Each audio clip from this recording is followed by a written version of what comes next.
till 5 o'clock right here. Back. And more. Yeah. You may have noticed I changed the title of this message. This is not what it says in your bulletin. Don't tell Deanne. This has to be one of the most difficult days of Samuel's very long life. It's clear that Saul, the king, has been disobedient. God has told Samuel to go and find the next king, one of the sons of Jesse from Bethlehem. And Samuel's afraid because if Saul hears about it, he'll have Samuel killed. He might even do the deed himself. He's not exactly emotionally stable, you know. You might wonder how on earth an emotionally unstable person like Saul happened to be chosen king of Israel. After all, they selected him from among all the men of Israel using lots, which they believed was the very best way to make sure the choice they made was God's will. And it was God's will that they choose Saul. But in this case, God's will wasn't exactly running in line with what the people of Israel thought. You see, they'd come to Samuel saying, hey, you're old. Your sons are useless. We need somebody to lead us. Give us a king. Well, this upset both Samuel and God because they both felt that Israel was rejecting their leadership. God said, okay, first tell them what it means to have a king. Then let them choose one for themselves.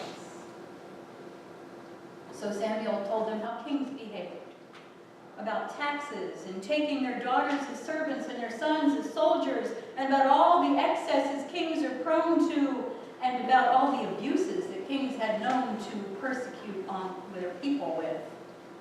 And they said, we don't care. We want to have a king like everybody else. God said, go for it. Okay, this is the version according to Maria, remember. It's not written down.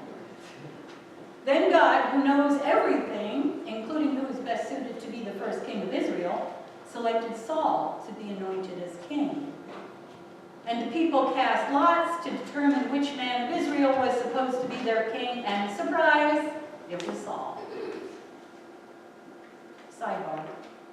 Casting lots was not exactly the same as tossing the dice or choosing the short straw.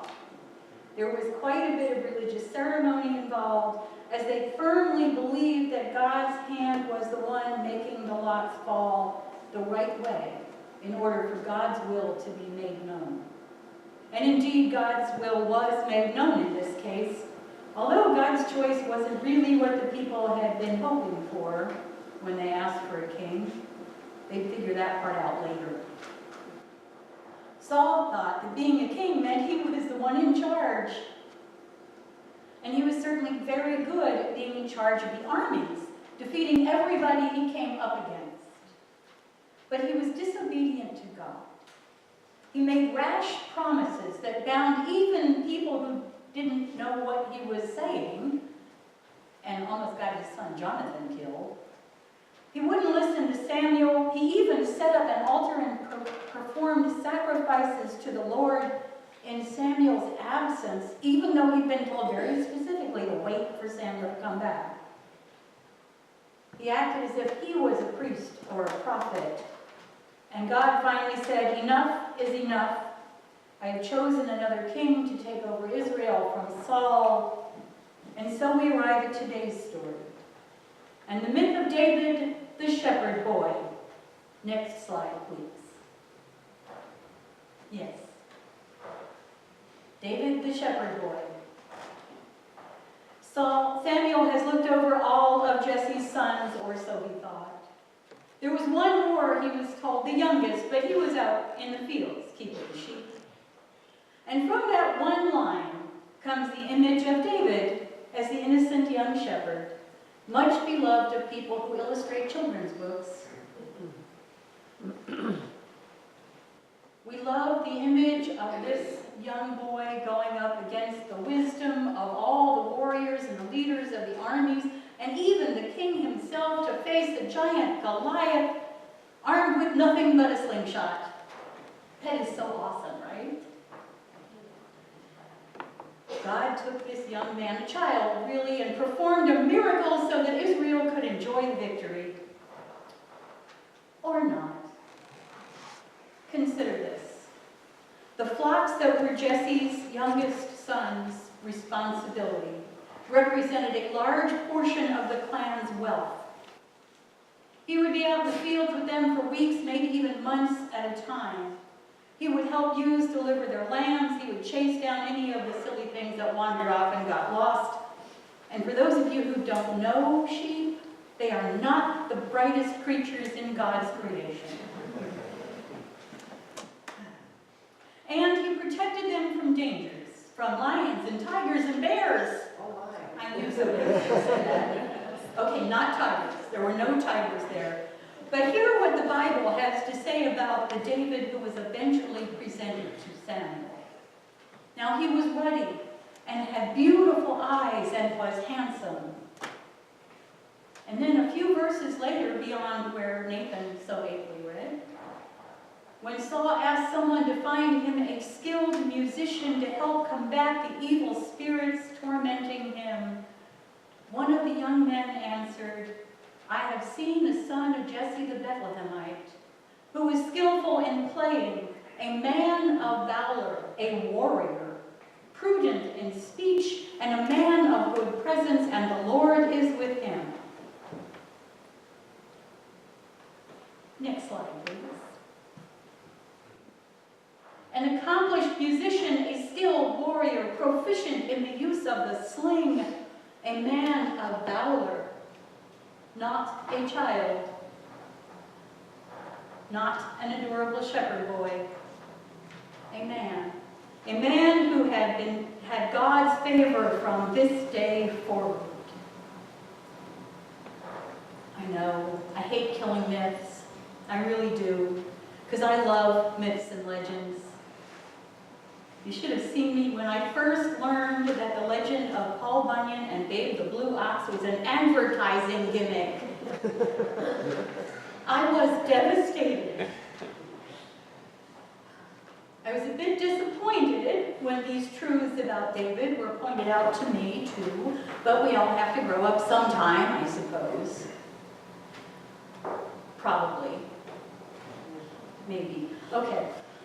But the fact of the matter is, this young warrior did go up against Goliath and did defeat him in what was maybe not quite a fair fight, because he was armed and proficient in the use of one of the deadliest long-distance weapons of his time. And Goliath was expecting hand-to-hand combat. Slingers were well known, just like archers in later years, to sort of take out the front lines from a distance.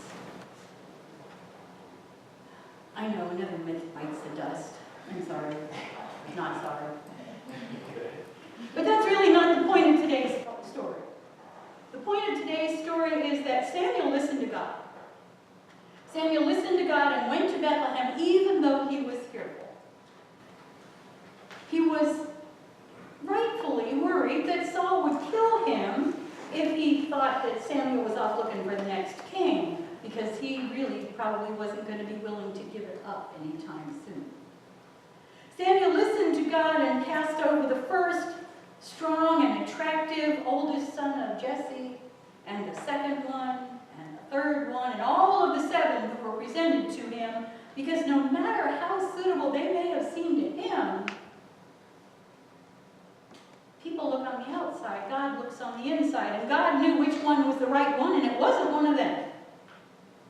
And although David was every bit as attractive as his brothers, and as strong and as brave, he was the youngest.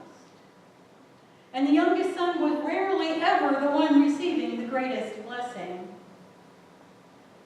Samuel listened to God, even though, if left to his own human devices and prejudices, he would have chosen the oldest, or the strongest appearing, or the most articulate.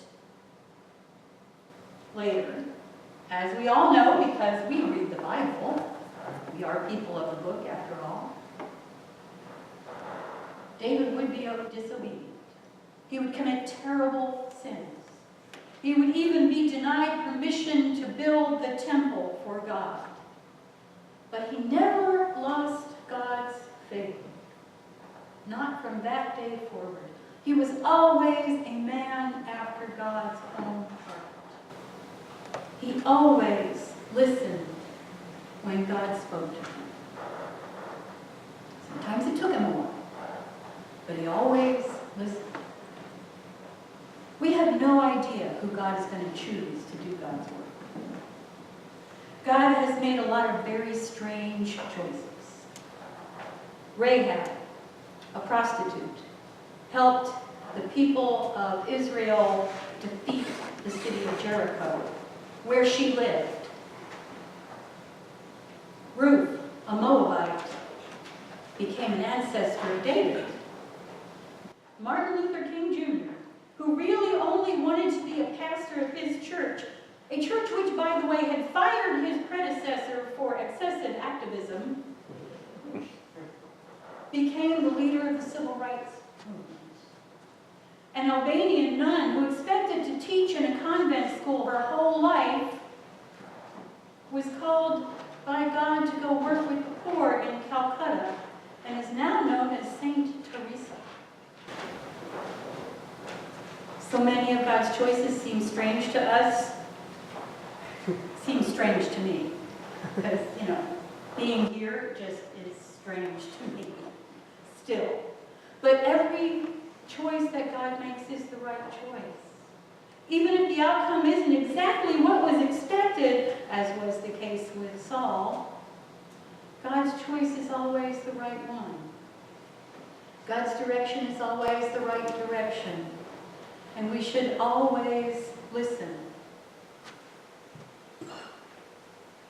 On Wednesday, I received a card in the mail with $40 cash inside it from a friend of mine, and I called her up. I said, "What?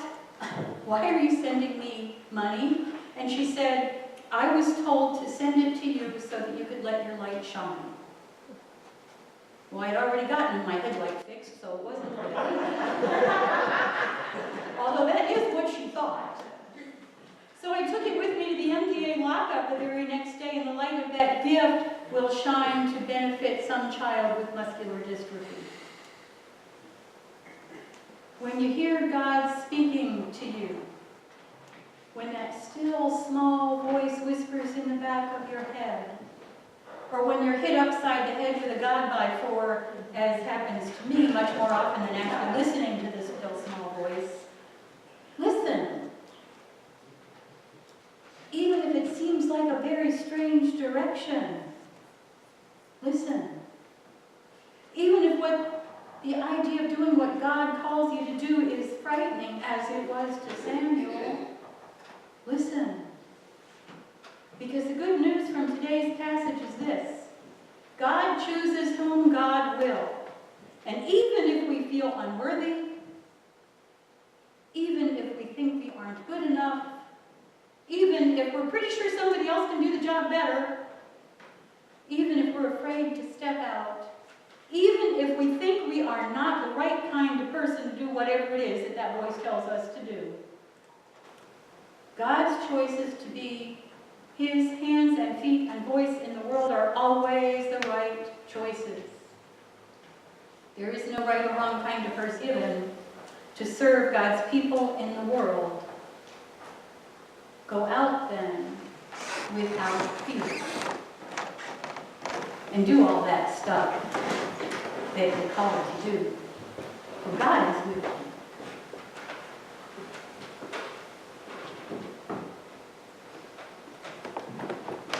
If you've been afraid to be called